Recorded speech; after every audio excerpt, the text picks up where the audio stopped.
Hello, students. How are you? I hope you all are fine. In the last class, we have seen chapter 7 evolution, and we have completed chapter 7, or also we can say we have completed term first. बच्चों, आप लोगों ने देख लिया होगा कि CBSE ने 2 term का सिलेबस जो है भेज दिया है, और उसमें चैप्टर फर्स्ट डिलीटेड है और चैप्टर सेकंड से लेकर चैप्टर 6 तक टर्म फर्स्ट में अपना आएगा. Today we will start chapter 8 human welfare, जो कि अपना सेकंड टर्म में आएगा इन दिस ईयर के लिए. नेक्स्ट ईयर देखेंगे जो होगा, बट इस साल के लिए वो अपना टर्म सेकंड का चैप्टर है. ये कौन सा? चैप्टर 8, मतलब जो थर्ड यूनिट है वो सेकंड टर्म में आएगी. ठीक है. सो अपनी चैप्टर जो अपना है उसमें क्या दे रखा है, सबसे पहले अपन देखेंगे कि human health and disease. Chapter 8 अपना क्या है? Human health and disease. DISEASE disease. So अब अपने को पता होना चाहिए कि आखिर ह्यूमन हेल्थ एंड डिजीज क्या है. मतलब जो हमारी हेल्थ है, ह्यूमन मीन्स अपनी खुद की बात करते हैं ना, अपन अपनी खुद की बात करें तो हमारी हेल्थ कैसे इफेक्ट होती है इन डिजीजेस से, ये अपन इसमें जो है डिस्कस करेंगे इस चैप्टर में. और किस तरह से अपने को जो है मैनी जो जर्म्स कहना चाहिए, बैक्टीरिया हैं, वायरस हैं, बहुत सारी डिजीज़ बैक्टीरियल होती हैं, वायरल डिजीज़ भी होती हैं, प्रोटोजोअन डिजीज़ भी होती हैं, जो ऑलरेडी अपने इस चैप्टर में एनसीईआरटी में मेंशन हैं, उसको अपन डिस्कस करेंगे. वेरी फर्स्ट जो अपने को एनसीईआरटी में इसका इंट्रोडक्शन दे रखा है इस चैप्टर का, पहले अपन उसको समझने की कोशिश करेंगे कि कैसे चैप्टर में इस जो टाइटल है इसको डिस्क्राइब किया है. ठीक है. तो बायोलॉजी किस टाइप से हेल्पफुल है ह्यूमंस के पर्सनल बेनिफिट में. हम किस टाइप से डिजीज प्लांट को क्रिएट, जो डिजायर प्लांट हैं उनको क्रिएट कर सकते हैं, क्रॉसिंग ओवर करवा कर कैसे अपने आप को सेव कर सकते हो, डिजीज़ को की जो इन्फॉर्मेशन लेकर उनकी मेडिसिन वैक्सीन क्रिएट कर सकते हैं. अपन अभी देख रहे हैं ना, वैक्सीन बनी ना न्यू अपने लिए कोविड-19 के लिए, जो आजकल रिसेंटली अपने को जो डिजीज़ आजकल स्प्रेड है, जिसने पूरे यूनिवर्स को कवर कर रखा है, उस डिजीज़ ने, तो कोरोना ने सबको परेशान कर रखा है, तो उसकी वैक्सीन बनी है ना. क्यों बनी? क्योंकि ये डिजीज़ फैल रही थी इतनी ज़्यादा, और उस डिजीज़ की इन्फॉर्मेशन को लेकर डिफरेंट साइंटिस्ट ने उस वैक्सीन को क्रिएट किया. ऐसे ही माइक्रोब्स हमारे लिए कैसे यूज़फुल हैं, हेल्पफुल हैं. फॉर एग्जांपल कर्ड, दही हम डेली खाते हैं, है ना. तो दही हम डेली खाते हैं, उसमें क्या होता है? लैक्टिक एसिड प्रेजेंट होता है, और वो किसकी वजह से होता है? लैक्टोबैसिलस जो बैक्टीरिया होता है, आर बॉडी के लिए बहुत हेल्पफुल होता है, बेनिफिशियल होता है ना, उसमें वो प्रेजेंट होता है. इन दिस चैप्टर हम सम टॉपिक्स को कवर करेंगे. ठीक है ना. जैसे कॉमन डिजीज इन ह्यूमंस, जैसे bacterial disease, viral disease, protozoans disease, उनको अपन इन दिस चैप्टर में डिस्कस करेंगे. नेक्स्ट टॉपिक इम्यूनिटी है. इसमें टाइप्स ऑफ इम्यूनिटी आ जाती है अपनी. फिर आता है third number AIDS, cancer, drugs and alcohol abuse हैं, जो आजकल की जनरेशन है, मतलब कहना चाहिए जनरेशन, उसके अंदर ये ज़्यादा फैशन आ गया, ट्रेंड आ गया है. ये means this kind of generation is consuming alcohol and drugs for the trend, है ना. और यही रीज़न है कि वो अपनी बॉडी को हार्म कर रहे हैं. इन दिस चैप्टर एक साइंटिस्ट का नेम आता है William Harvey. He known as father of कहना चाहिए अपने को human physiology and circulatory system. Name यहाँ मेंशन कर रही हूँ मैं, William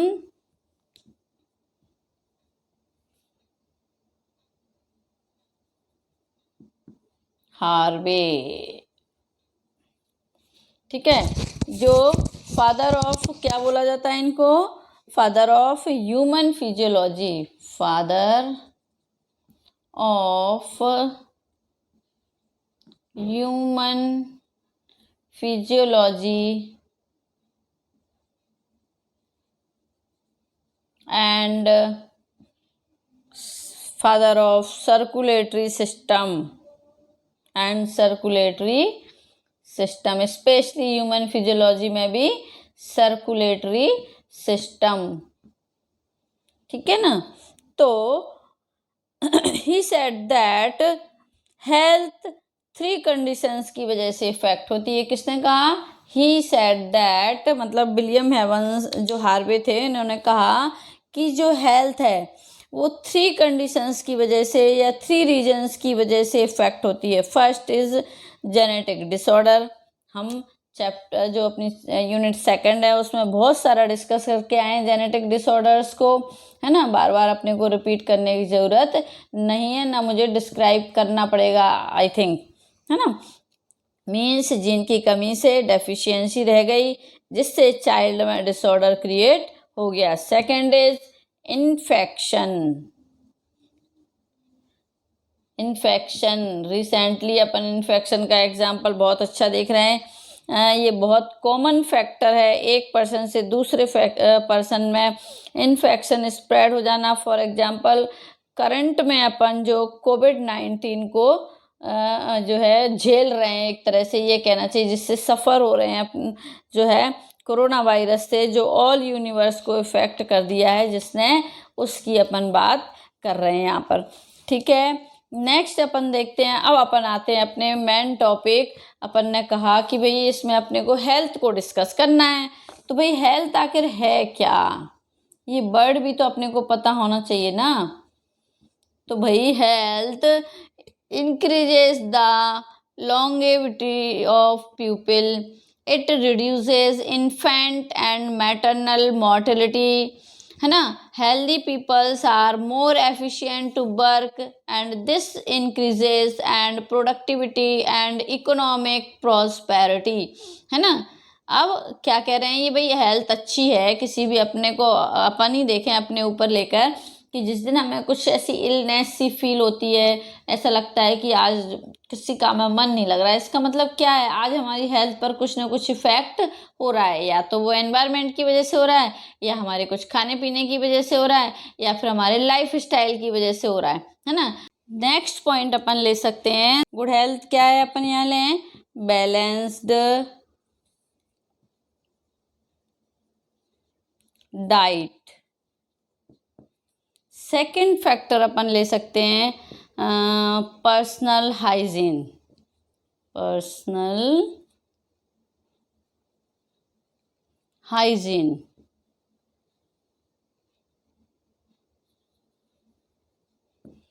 and third point is third factor is regular exercise. Okay, मतलब सीधा सीधा अपन यदि समझने की कोशिश करें इन 3 फैक्टर्स को, तो these 3 factors are very important to maintain good health, है ना। यदि हम बैलेंस डाइट नहीं लेंगे तो क्या होगा, जो सम विटामिन्स की डेफिशिएंसी हो जाती है अपने अंदर।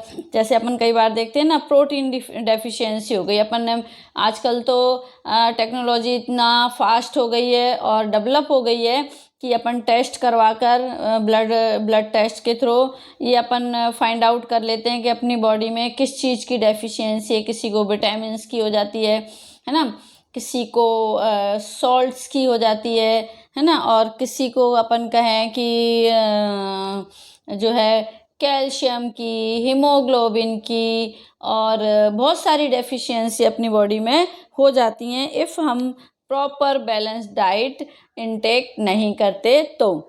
नेक्स्ट पॉइंट अपना है पर्सनल हाइजीन। साफ सफाई का ध्यान नहीं रखेंगे, क्लीनलीनेस का ध्यान नहीं रखेंगे तो क्या होगा, जो हमारे आसपास गंदगी फैली है उसमें जर्म्स, बैक्टीरिया, वायरस, जो हार्मफुल बैक्टीरिया, वायरस और भी जो प्रोटोजोन्स वगैरह हैं वो डेवलप हो जाएंगे, जिससे क्या होगा, डिफरेंट टाइप की डिजीज़ उनके थ्रू हमारी हेल्थ को इफ़ेक्ट कर सकती हैं। रेगुलर एक्सरसाइज, आजकल अपन देख रहे हैं योगा एक्सरसाइज का ही ज़माना है और ऑल जो पर्सन्स हैं वो सभी अवेयर हैं इन चीज़ों के लिए। तो डेली एक्सरसाइज करने से जो हमारी बॉडी भी फिट और एक्टिव बनी रहती है। ठीक है, अब अपन देखते हैं कि भाई चलिए अपन ने ये देख लिया। अब good health can be achieved by the following, है ना, यदि अपनी हेल्थ गुड है तो अपन क्या क्या अचीव कर सकते हैं, किन किन चीज़ों को, तो awareness about diseases and their effects of different body functions, vaccination, immunisation agents या against infectious diseases, control of vectors, proper disposal of waste, है ना, consumption of clean food and drinking water, है ना, इन सब के लिए हम अवेयर हो सकते हैं। अब नेक्स्ट अपना जो पॉइंट है वो अपन अपनी एनसीईआरटी के अकॉर्डिंग चल रहे हैं, तो उसमें देखते हैं अपन नेक्स्ट पॉइंट क्या है। इसके बाद हेल्थ तो देख लिया, अब देखते हैं अपन डिजीज, DIS, डिजीजेज क्या हैं आखिर, ये डिजीजेज हमें क्यों इतना परेशान करती हैं, है ना। तो diseases can be broadly classified into two types में अपन ने इनको डिवाइड किया है ब्रॉडली, वैसे तो बहुत सारे टाइप किए हैं। इन्फेक्टियस डिजीज, इन्फेक्टियस, और सेकंड टाइप नॉन इन्फेक्टियस,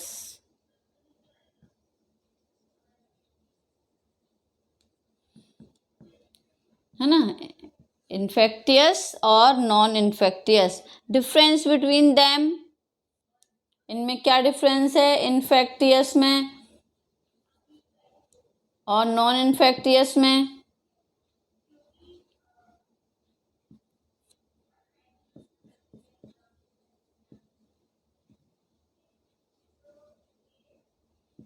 ठीक है, तो इन्फेक्टियस और नॉन इन्फेक्टियस में यदि अपन डिफरेंस देखें तो नेम से पता चला, अपन सभी जानते हैं ये सब चीज़ें कि infection means these are the diseases which are easily transmitted from one person to another person, one person to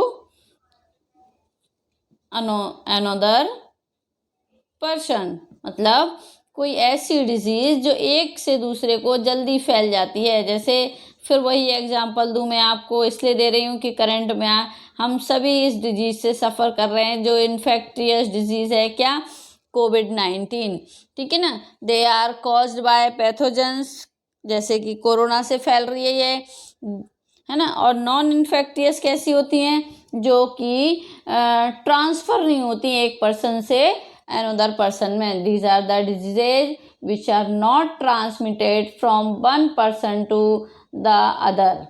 They occurs due to hereditary factors, deficiency habits, etc. मतलब ये नॉन इन्फेक्टियस डिजीज ऐसी हैं कि जो क्या करने, इनकी heredity तो हो सकती है बट डायरेक्टली, जैसे मुझे कहना चाहिए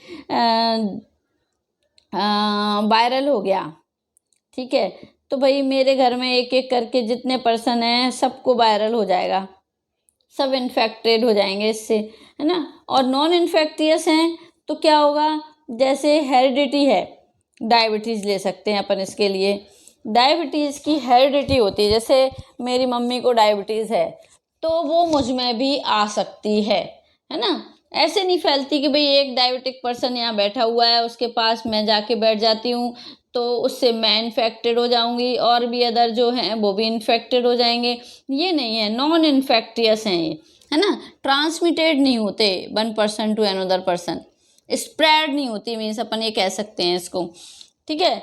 अब आती हैं अपनी, यहाँ देखा अपन ने some infectious diseases like AIDS and hepatitis B are fatal भी हो सकती हैं ये, है ना। Cancer among non infectious disease is the major cause of death, ठीक है। अब कॉमन जो इन्फेक्टियस डिजीज हैं उनका थोड़ा सा अपन यहाँ पर एक फ्लो चार्ट देख लेते हैं, जिससे अपने को पता चल जाता है कि भाई कॉमन जो कौन सी इन्फेक्टियस डिजीज हैं, common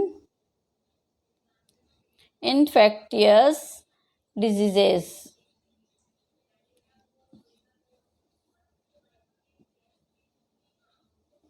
okay, now viral disease, दूसरा बैक्टीरियल डिजीज, तीसरा थर्ड नंबर आता है अपना क्या, प्रोटोजोअन्स,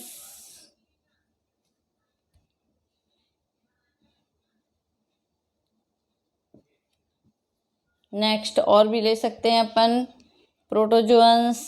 इनके अभी मैं एग्जांपल्स भी आपको बता रही हूँ। फंगल, वैसे अपन सभी फैमिलियर हैं डिजीजेस से।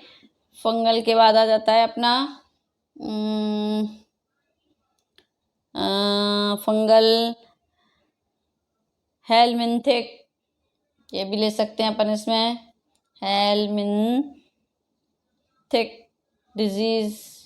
ओके, नाउ वायरल अपने को मालूम है, वायरल में कौन सी आती हैं, सबसे फर्स्ट कॉमन कोल्ड आ जाता है। एग्जाम्पल लें अपन यहाँ पर तो common cold,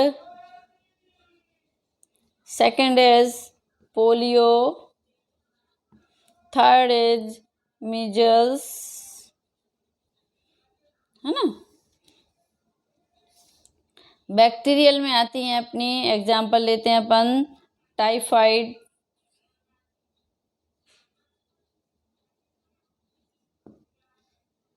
plague, pneumonia,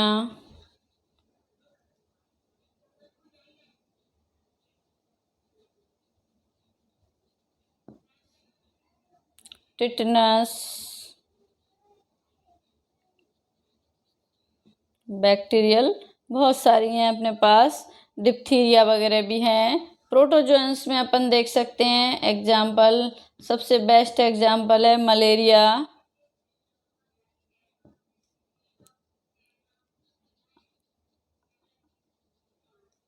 amoebiasis. Fungal में देख सकते हैं अपन रिंग बॉम,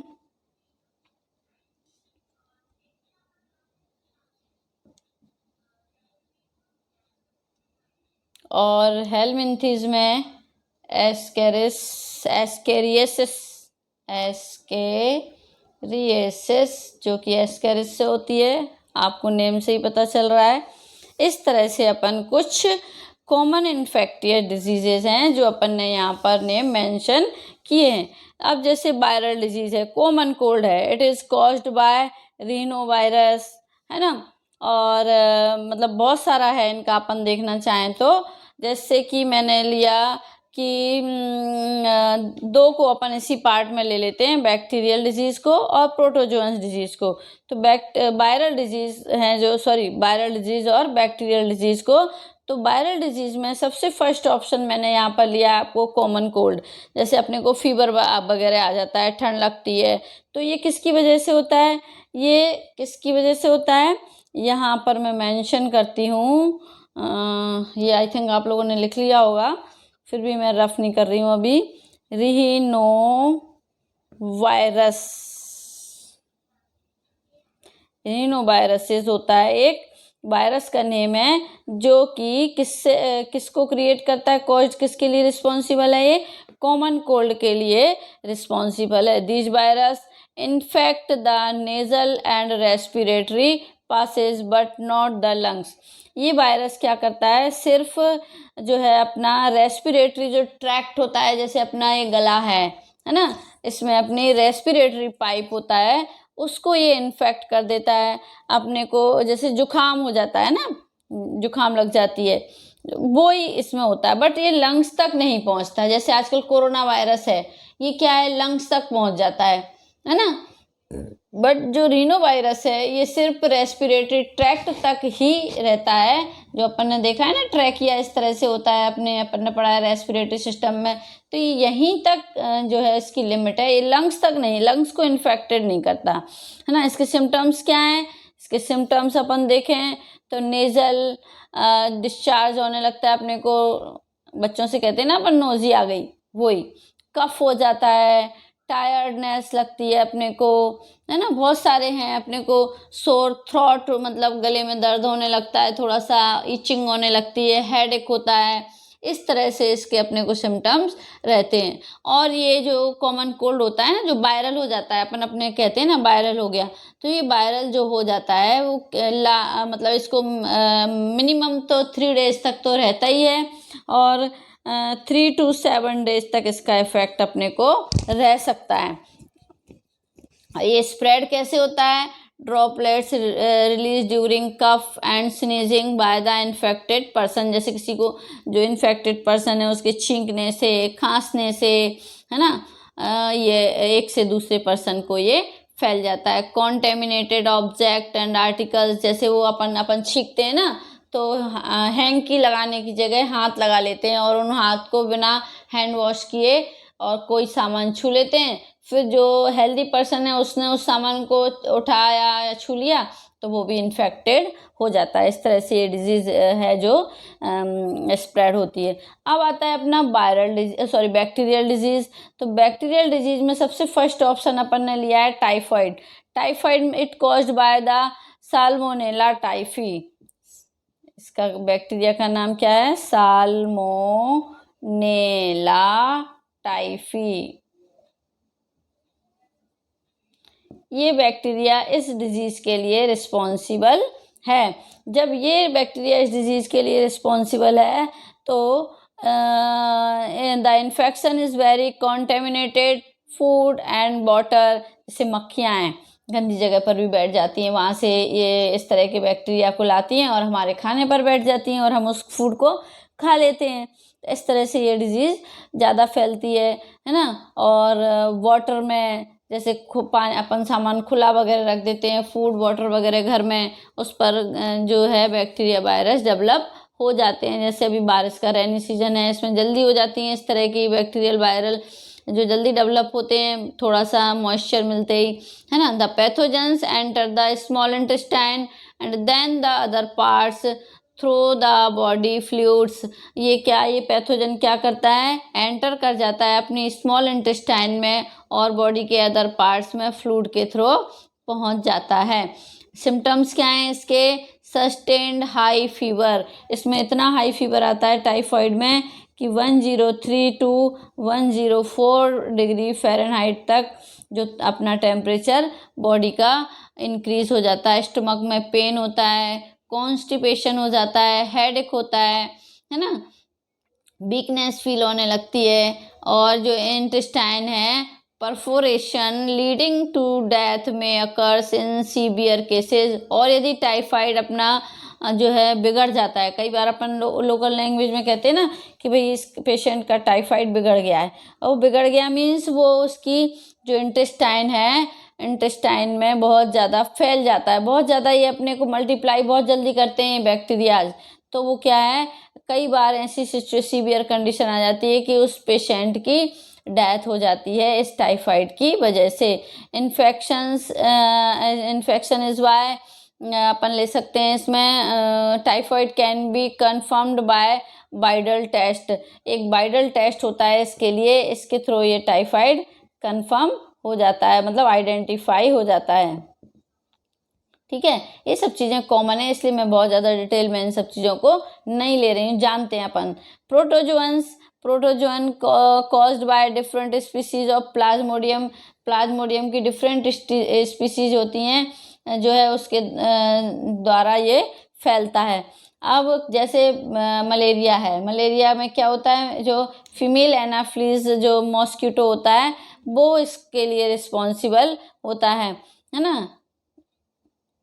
अपन कहना चाहिए विचार P malaria, P vivax, P falciparum, ऐसे अलग अलग इनके नेम है बैक्टीरिया के जो कि इनके जो है बैक्टीरियल डिजीज़ को, मलेरिया को फैलाने के लिए रिस्पॉन्सिबल होते हैं। The infection through the bite of female anopheles mosquito, अभी मैंने बताया था ना कि मच्छर के जो फीमेल एनाफ्लीज मॉस्किटो होती है उसके काटने से हमें ये डिजीज़ हो जाती है। That transfer the sporozoites the Plasmodium, ऐसा नहीं है कि जो फीमेल एनाफिलीज है उसके अंदर जो है जो मतलब उसकी वजह से होता है, उसकी वजह से नहीं होता। ये जो प्लाज्मोडियम होता है ये क्या है, इसको ये फैलाती है ये फीमेल मॉस्किटो, किसमें, हेल्दी पर्सन्स में, मतलब एक जो इन्फेक्टियस पर्सन को उसने काटा समझ लो मच्छर ने, और दूसरे जो है फिर जाकर तो उसके ब्लड को शक किया ना, तो उसके जो उसमें लग गया और उसने ट्रांसफ़र कर दिया किसको, हेल्दी पर्सन को। तो जो स्पोरोजोइट्स थे प्लाज्मोडियम के वो उस हेल्दी पर्सन में एंटर कर जाते हैं, जिससे क्या होता है कि ये डिजीज़ उस हेल्दी पर्सन को भी इन्फेक्ट कर देती है।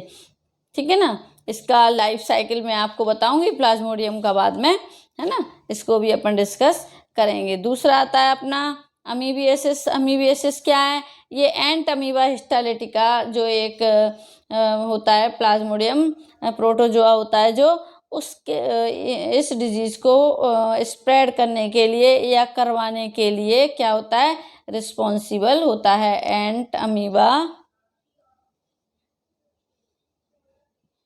एंट अमीबा हिस्टालिटिका, ठीक है।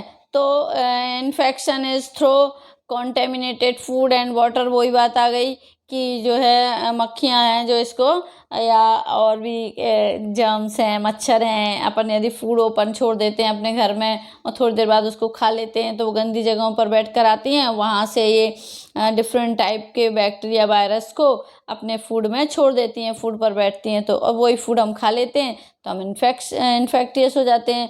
तो pathogens resides the in the large intestine, ये लार्ज इंटेस्टाइन में एंटर कर जाता है।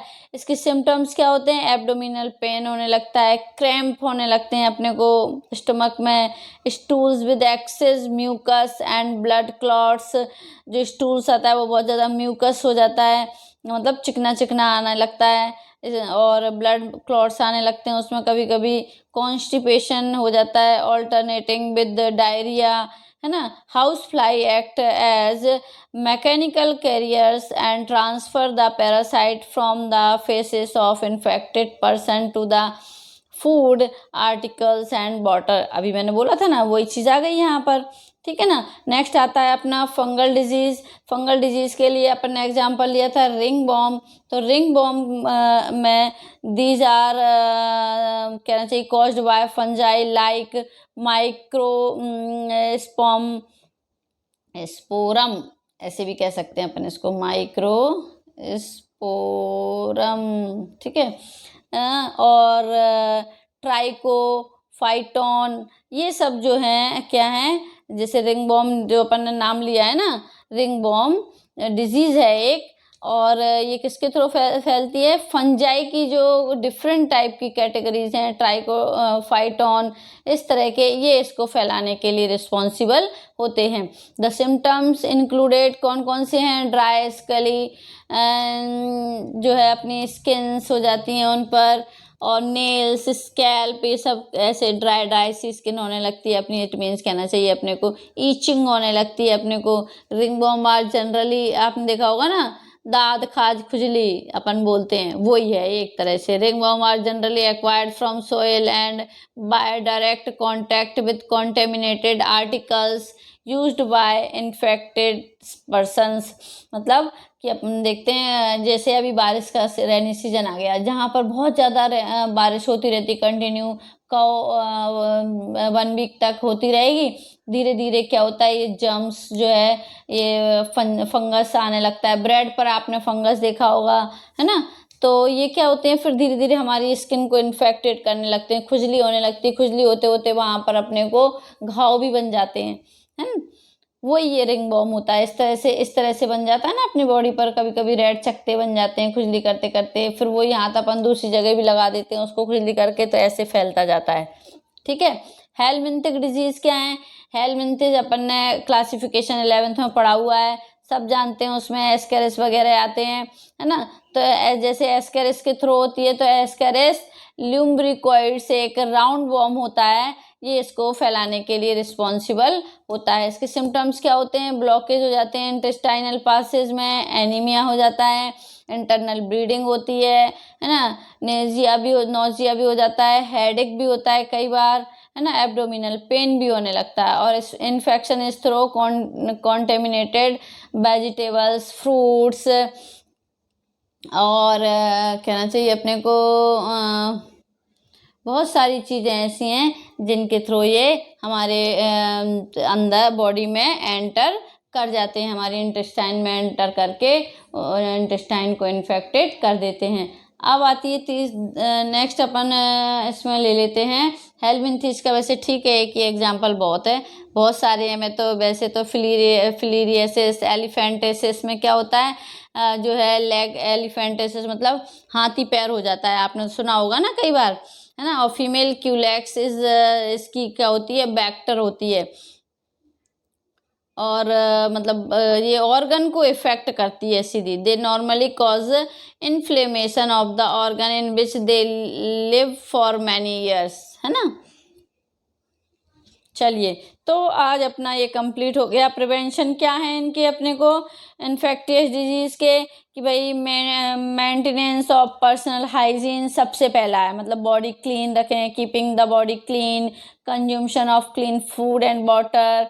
सेकंड अपन ले सकते हैं, सभी जानते हैं वैसे ये सब, कि maintenance of public hygiene, proper disposal of waste, periodic cleaning and disinfection of water reservoirs, observing, और भी बहुत सारा है कहना चाहिए अपने को।